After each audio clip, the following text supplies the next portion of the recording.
A 5% pay award and a £1,000 consolidated increase, which is a total of 9.7% pay rise for the most junior soldier, a pleasant surprise for most people. Hey everyone, and welcome to The Savvy Squaddy. In this video I'll be going through a number of the recommendations that the Armed Forces Pay Review Body has made, and I'll be sharing my thoughts on certain areas. I will not cover everything within the review, just the points that I think are most important. If you want to know about your specific job role and how that might be affected, then have a look for yourself. There are a bunch of handy tables towards the end of the document that sets out all the new pay amounts for everyone. A link to the document will be below. I will also do my best to explain the £1,000 consolidated increase for those who might be confused, and how the accommodation increasing by 4.5% is not actually all that much in comparison to the extra money you will earn each month. And towards the end of the video, I hope to spark a positive discussion on a comment made by the Armed Forces Pay Review Body that I vehemently disagree with. This will be a long video, and as with all my videos, there will be timestamps in the description so you can jump to certain areas. First off, what is the Armed Forces Pay Review Body? They are an independent body separate to the government and all other stakeholders. Their role is to exercise judgment in developing advice based on the evidence presented to them. It is then for the government to decide whether and how to act on the recommendations. So whilst the AFPRB recommend the pay award, it is the government who have the final say. Each year they release a review on pay within the armed forces and state their recommendations based on evidence they have gathered through a number of different methods, from surveys to visiting serving personnel across all three services. So first off, let's go through the pay award. In the financial year 21-22, £10.4 billion was spent on pay, pensions and allowances in the armed forces. This was around 23% of total MOD expenditure. For this year, the MOD said that it had originally provisioned for a 2% pay award for financial year 23-24, but in recognising the wider economic context, had made available the funds to increase this to 3.5%. How nice of them. MOD emphasised the importance of the wider offer, including non-pay related benefits such as non-contributory pensions, subsidised accommodation and food. We see the wider offer as part of the baseline for service personnel and not something to be traded off against the annual pay statement. This is good to see, and why it's important to have an independent body to do the review process. If the MOD had led with it, then we would have all received a lower pay award than what we actually did. MOD also told us that while it was legally exempt from minimum wage legislation, it intended to abide by the spirit of the legislation to ensure that the offer enabled the most junior personnel to earn enough to fulfill a normal standard of living. From 1st of April 2023, the national living wage was set to increase by 9.7% from £9.50 an hour to £10.42 an hour, with further increases expected from April 2024. MOD said that the OR2 Level 1 rate would need to increase by 9.1% to £23,374 from the 1st of April 2023 in order to remain within the spirit of the national living wage. MOD made it clear that a blanket pay award to all service personnel at around 9% would be unaffordable. This is why our pay award has come into two parts, to benefit the more junior personnel amongst the armed forces and keep their salary in line with the national living wage. If you want more information on this, then check out my video where I go through how we are paid more than minimum wage. Whilst it does now need updating, since a lot has changed in a year, the principles are the same. Give it a watch, you might be interested in what I set out and argue. MOD invited us to consider a non-consolidated top-up to the pay for those OR2 personnel whose pay would otherwise fall below national living wage levels. While MOD's comments about the integrity of the pay structure are well-intentioned, the national living wage is not going to decrease. Indeed, the expectation is of a further increase in 2024. Therefore, it seems unrealistic not to consolidate the amounts needed this year into pay to provide a baseline for next year's award. We are independent of government, and in the absence of collective pay bargaining for the armed forces, see this independence as vital to ensure that our pay recommendations are fair and seen to be fair by service personnel. We also consider that it would be completely unacceptable for service personnel who have reached the main pay spine to be paid less than the national living wage. Again, I reiterate the importance of this independence. For those who might not know the difference between consolidated and non-consolidated pay, it's significant. Non-consolidated payments are one-off, non-pensionable, do not affect the individual's base salary, and are taxable. whilst a consolidated payment is a one-off, pensionable, permanent increase to an individual's base salary which is taxable. It is not a lump sum payment as many people suspected due to some poor wording by the media. Clearly a much better option than what the MOD suggested. So after all of that, what did the AFPRB recommend? We recommend that rates of base pay should increase by a consolidated uplift of 5% for all service personnel, with a consolidated increase of £1,000 for all full-time UK regular personnel and a pro-rata increase for other cohorts in our remit group from the 1st of April 2023. Right, let's break this down and explain by means of an example. Before this pay award announcement, Joe, an OR2 Level 1 private soldier, is on an annual salary of £21,425. But what will his new salary be after this uplift? The maths is pretty simple. 21,425 multiplied by 1.05, which is 5%, equals around £22,496. And add on the £1,000 consolidated uplift, and that brings Joe's new salary to £23,496, an increase of £2,071 or a 9.68% overall pay increase. His monthly after-tax income would be £1,666.64. I do apologise for the mistake I made in my Instagram post where I added the £1,000 on first and then the 5%. It is the other way around. The difference is £50 between the two different calculations. So, just to reiterate, the £1,000 consolidated uplift is not a lump sum payment, but a permanent taxable pensionable addition to your salary. Both this and the 5% pay award will be backdated to April and will come into effect in August's pay. We will also see quite a large back pay amount in August as well to make up for those months since April. Also, just something else to consider are promotions and increment levels. This will of course not affect everyone, but many people will go up an increment level this year and some will be promoted. Both of these result in a pay increase, so on top of this 5% pay award and the £1,000 consolidated uplift, many people will gain another pay rise as a result of moving up a level or due to promotion. So when that's taken into account, the overall percentage of pay increase is even higher. Thankfully, Deano on Twitter did the hard work and created an Excel spreadsheet to help visualize this. On the left hand side we have the OR and increment levels, and along the top we have different supplement levels. You can see the old salary versus the new one, and here in yellow the percentage increase as a result of the 5% uplift and £1,000 consolidated increase. And on the right hand side in green you can see the overall percentage pay increase you will have this year if you are also due to go up an increment level. You will not go up an increment level if you have just promoted at the top level of your rank or you have not performed well enough this year, so the percentages in green will not apply to everyone. And for the officers watching, Deano has squared you away too with an OF table. Officers don't have supplement levels like the other ranks, but they still have a number of increment levels per rank. We can see the before and after salaries, the percentage increase with the announced pay award, and the overall percentage increase should someone go up a level this year. And for those of you other ranks wondering what your bosses are getting paid, pause the video and have a look. Thanks Deano for making these tables, saved me a lot of time. Back to the AFPRB recommendation, what does the pro-rata bit mean?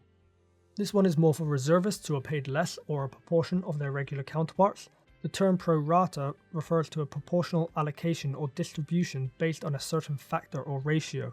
So a very basic example, if a reservist was getting paid 80% of their regular counterpart, then they would receive an £800 consolidated uplift rather than the full £1,000. Overall, I'm very happy with this pay award. It is more than I expected, and from your comments and messages to me, most people share the same sentiment. Of course, there are the people who think that this is not enough, but winning the lottery probably wouldn't be enough for these individuals. I have said it many times in my videos before that we were never going to receive a pay increase in line with inflation. We are a public service. Our pay comes from the taxes paid by the UK population. Without raising taxes or going into more debt, we were never going to see a pay rise in line with the already extremely high inflation rate. Even then, this pay award is coming out of the MOD allocated budget. This means there will have to be savings and cuts elsewhere within defence. What I'm trying to say is that when it comes to the public sector, pay rises do have a negative side to them. Either taxes are increased, debt is increased, or cuts are made within the department to facilitate those pay rises. All have negative outcomes. so there needs to be a measured, logical thought process in deciding the amount while taking into account the potential negative side effects. It's not as simple as inflation is 10%, so our pay rise needs to be 10%. It's so much more nuanced. We are not paid by the profits of a company, we are paid by the public purse. There is a need to balance the financial resources available with the need to provide competitive salaries while also considering other public spending priorities such as healthcare, education, infrastructure, etc. I'm not saying that we shouldn't get a pay rise. Of course our pay should continue to increase, especially in times like these. I'm just trying to help give you a better understanding of the nuances behind public sector pay rises and why it isn't just a simple calculation or decision. Some job roles have something called a recruitment and retention payment, and this year they are being increased by 5.8%. I won't go into detail with each one, but instead I will just read out the recommendation which captures it all. We recommend that the following rates of RRP should increase by 5.8% from the 1st of April 2023. RRP flying, flying crew, diving, submarine, nuclear propulsion, special forces communications, special reconnaissance, special intelligence, special communications, parachute including high altitude parachute jump instructor, explosive ordnance disposal, weapons engineer submariner, naval service engineer, and nursing. We are content to endorse the MOD's proposals for RRP Mountain Leader from the 1st of April 2023. We are content to endorse the MOD's proposals to increase the lower 3 rates of the RRP Hydrographic from the 1st of April 2023. We also support the intention to bring forward the next review of RRP Hydrographic. My job isn't special enough to have RRP, but hopefully this uplift in the amount will keep those who do receive it happy. Now, a little something for those in the reserves. MOD explained that the primary purpose of the training bounty was to encourage part-time volunteer reserves personnel to complete their annual training obligation and to attain prescribed levels of efficiency. MOD said that the TB was tax exempt and had been an important part of the PTVR offer since the early 20th century. So what are they going to do about it? We recommend that rates of the Volunteer Reserves Training Bounty should increase by 5.8% from the 1st of April 2023. Reservists, is this good enough? Are you happy with that? Let me know in the comments below. Now at some point we all get paid some extra money in the form of allowances. What has the AFPRB recommended when it comes to them? Well, they recommend that all rates of compensatory allowances should increase by 5.8% with effect from the 1st of April 2023. But what comes under compensatory allowances? We have longer separation allowance, LSA, unpleasant work allowance, unpleasant living allowance, Northern Ireland's residence supplement, recruitment and retention allowance, London, experimental test allowance, experimental diving allowance, and mine countermeasures environmental allowance. All of these allowances are being increased by 5.8%, and if you received any since April 2023, then that would also be included in your back pay coming in August. I've covered most of the pay recommendations there, but how much is this all going to cost? Well, the AFPRB has done a very handy little table to show us that the net cost of all of these recommendations is £867 million. And remember, that is coming out of the defence budget. As for what might get cut to make sure that that money is allocated, I have no idea. It is around 2% of the total 2023 defence budget. Overall, I'm quite happy and pleasantly surprised with what transpired. Some of Rishi's comments on the run-up to the reveal were somewhat worrying in that it seemed like we might not even get any pay award. Perhaps that was intentional to make us all feel a bit more grateful. Who knows? That is the cynic in me. But either way, it's a positive step and the correct one in my eyes. What are your thoughts? Are you happy with the overall pay award? Leave a comment below. Let's move on to the X Factor. This is the 14.5% pensionable addition to our pay. This year, the AFPRB conducts its 5-year review of the X Factor to decide if any changes are required. Assessments were made by the MOD and the income data research against each of the 12 factors. You can see from this table which factors they think have improved, deteriorated, or remained unchanged. When it comes to stress, personal relationships, and impact of the job, I'm going to have to side with the civvies on this and agree that it has deteriorated and not improved, as the MOD seem to think. Now that is subjective, but I feel, at least from the people I've talked to, that it hasn't improved. Luckily, the MOD don't always get their way, and the AFPRB recommendation number 7 says, we recommend that the rate of X Factor remains unchanged at 14.5%. However, Recommendation 8 does state that the Royal Gibraltar Regiment regulars should increase from 6.5% to 11.5%, and the Royal Gibraltar Regiment Reserves should increase from 3.2% to 5%. So whilst X Factor hasn't increased for us, it has for them, and that's because there has been a fundamental shift in the tacos and operational readiness of the regiment. I can see through my analytics that some of you do watch from Gibraltar. If you happen to be posted there, leave a comment below. Many people do not understand the X Factor, what it means or why we have it. I will not be covering it in this video, but this AFPRB document does a good job to lay it all out if you fancy a read. Next up, something that's almost as contentious as pay, and that is accommodation and food. The AFPRB has a few recommendations in this space. Number 13 states, we recommend that consistent with our usual procedure, SFA CAS Band A charges should increase by 4.5%, in line with the CPI actual rents for housing component at November 2022, from the 1st of April 2023. This recommendation will affect the rents of lower bands differently, as they are set in decreasing increments of 10% of the Band A rate. However, MOD intends to apply a rebate equivalent to the uplift in charges for service personnel in SFA under FDIS for financial year 23-24, only in recognition of the suboptimal performance of FDIS on maintenance.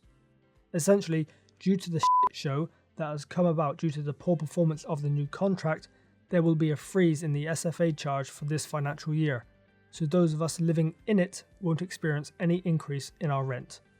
Now, did you realise that you can get your SFA furnished if you so choose at an extra cost? Well, as recommendation 14 says, we recommend that furniture charges for all SFA types should increase by 4.5% from the 1st of April 2023. Now, according to Ben Wallace's statement, this change is also being frozen. And want to know something else that's being frozen, according to big old Ben? Recommendation number 16. From the 1st of April 2023, charges for standard garages and carports should increase by 4.5%, with no increase for substandard garages or substandard carports. So pretty much all charges related to SFA are being frozen for this financial year. So if you are living in service family accommodation, you should continue to pay the same price until the inevitable increase next year. But what about the 80,727 occupied bed spaces in single living accommodation? Well, recommendation 15 states that SLA rental charges for grade 1 should increase by 4.5% from 1st of April 2023, and increases of 3% to grade 2, 1.5% to grade 3, and no increase to grade 4 accommodation. And I am sorry, Ben Wallace has not come to freeze this charge for you. So those of you living in the block will see an increase in your SLA charge, and this will be backdated to the 1st of April. The extra amount will come out of your back pay that you will see in August.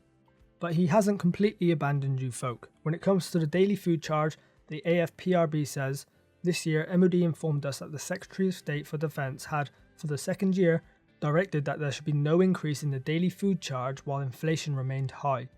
We were also told that the MOD would cover the shortfall in funding resulting from the freeze so that there was no resultant financial pressure on the contractors responsible for the provision of food. Therefore, we make no comment on food charges. So, a silver lining is that you won't be paying more for food in the Scoff House this year. I am forever the optimist, although I'm sure many of you will comment below something along the lines of, you'll have to pay me to eat there. Now, something I want to quickly show is how the percentage increase in accommodation and food sometimes gets directly compared to the percentage of the pay award, and people seem to think that they get a substantially less pay rise because of the increases to these charges.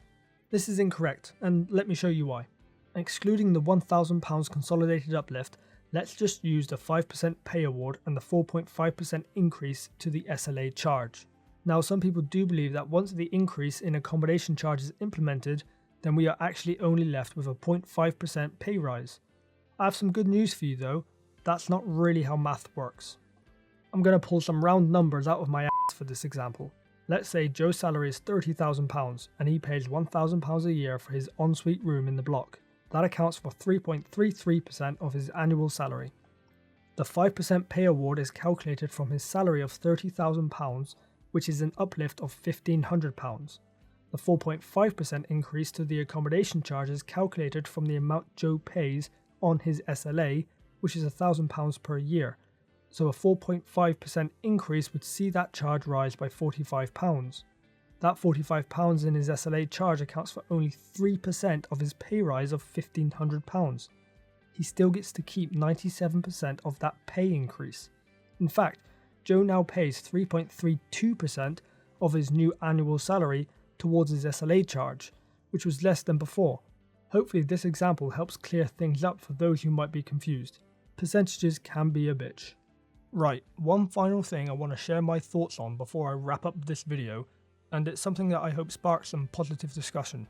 I was almost going to leave this out because of the backlash that might ensue due to some people potentially getting offended by me merely criticising and sharing an opinion. However, I've put it in as I feel it is important to discuss, as too often people skirt around topics like this through fear of cancellation, reprimand, being fired, or being forced to conduct a D&I course. It's a bit Orwellian when people get punished for respectfully verbalising their thoughts, ideas and opinions. Right, I take issue with the following statement made by the AFPRB. However, last year we encouraged MOD to develop challenging, coherent and measurable diversity targets relating to the workforce that are publicly shared. Now, some people might jump straight to calling me all sorts of derogatory names because how could I not agree with such a statement? Let me say this loud and clear. I am of course all for a diverse and inclusive workplace. However, I take issue with the words diversity targets, or in other words, quotas. In my opinion, this is a move to equality of outcome and not equality of opportunity. What do I mean by this for those who might not understand? Oversimplified, but equality of opportunity is, here are the entry requirements, if you can meet these, you are in. The opportunity is equal for everyone because the requirements are the same for everyone. Successes or failures are determined by your own efforts and abilities. A meritocracy, a society that rewards individuals based on merit, is equality of opportunity. The opportunity is available for everyone, but if you want it, then you must put in the time and effort to earn it. But equality of outcome focuses on achieving equal results or outcomes for individuals. It places an emphasis on equalizing the final results, irrespective of fairness of the process or the individual's efforts. Setting diversity targets is setting an outcome, it's setting a final result that must be achieved. Do you see how this can be a problem? Let me go through an example. As of the 1st of October 2022, women make up 11.4% of regulars in the armed forces. In the UK population, women account for around 51%. So some people will say that the armed forces does not accurately or fairly represent society well enough due to the lack of female representation. So what is the AFPRB's answer to this? For the MOD to set diversity targets. But how does that look? This is still an example and completely hypothetical, but imagine the MOD came out and said by 2025 we want 50% of people joining the armed forces to be female. So we have our final result, our outcome. By 2025, 50% of recruits have to be female. Well, in the 12 months ending in September 2022, representation of females joining the regular armed forces was at 11.8%, so they have a long way to go to hit that target in a short space of time. What do? Well, the easiest thing they can do to hit that target is to say no to men during the application process and start saying yes to more women. But if there is a proportionally larger amount of men applying than women, then the quality of recruit is going to drop for that target to be met because of maths. A quick, very basic example to help illustrate this. In 2025, 10,000 people apply to join the armed forces. 10% or 1,000 are women, closely aligned to the previous statistic, and the other 90% or 9,000 are men. However, there are only 2,000 available slots. Due to the 50% target, all 1,000 women are given a slot, regardless of what they scored on the aptitude tests. The other 1,000 goes to the top scoring men. It is extremely unlikely that all 1,000 women scored in the top 2,000 out of 10,000 people. Therefore, a number of men have been discriminated against based on their sex because a diversity target was set and had to be met. Also, and perhaps more worrying, is that the standard of soldier, aviator and sailor has decreased, making the organisation less effective, all because of a diversity target. I'm all for women and ethnic minorities joining the armed forces, but it has to be done by maintaining equality of opportunity and not equality of outcome. I would argue that most women in the UK know that they can join the armed forces if they want to, but perhaps it just doesn't interest them. If the MOD want more women to join, then perhaps they should make it more appealing to them as a career as opposed to setting quotas. It's not very inclusive when you don't allow capable, competent and willing individuals to do something because of an immutable characteristic. Diversity targets are a form of discrimination. Also, if you set a diversity target for one minority, then are you discriminating against the others by not setting targets for them? And if that is the case, where do you stop? Females, ethnic minorities, the LGBT community? In fact, what is the representation of a female ethnic minority who is also a member of the LGBT community? Should we have fair representation of that specific minority in the armed forces? Should a diversity target be set to achieve that? Can you see how quickly this can spiral? Equality of outcome is by its nature discriminatory. Just look at the recent f*** up from the RAF, where white men were discriminated against all in the name for diversity targets. They even admit that their target for 40% of the force to be female and 20% from an ethnic minority background by 2030 is unrealistic. The inquiry conducted by the Ministry of Defence found the pressure to meet those targets led to unlawful positive discrimination. However, the RAF had argued its policies amounted to positive action, not discrimination, and were not unlawful. I can't believe I need to say this, but positive discrimination is still discrimination. You can chuck the word positive in front of it all you like if it makes you sleep better at night, but it's still discrimination and is still morally and legally wrong.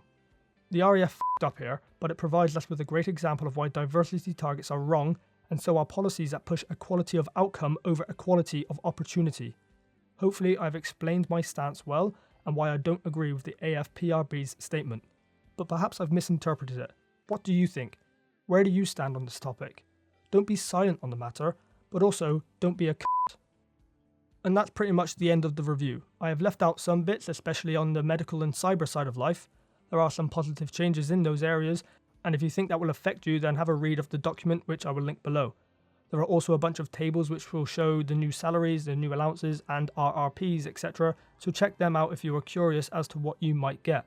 As I said earlier in the video, I am forever the optimist, and it has served me well in my life, but I do think that overall this was a very good pay award which was much needed. It was great seeing all of your positive comments and messages about it too, which just reinforced the positive attitude towards the decision.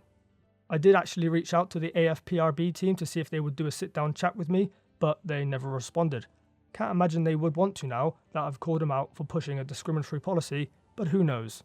Would have been fun and an interesting chat. And don't forget about your back pay coming in August. What will you be doing with that money? I hope you have enjoyed this video and that it has added value to your life. Are you happy with the pay award? And do you think diversity targets are good?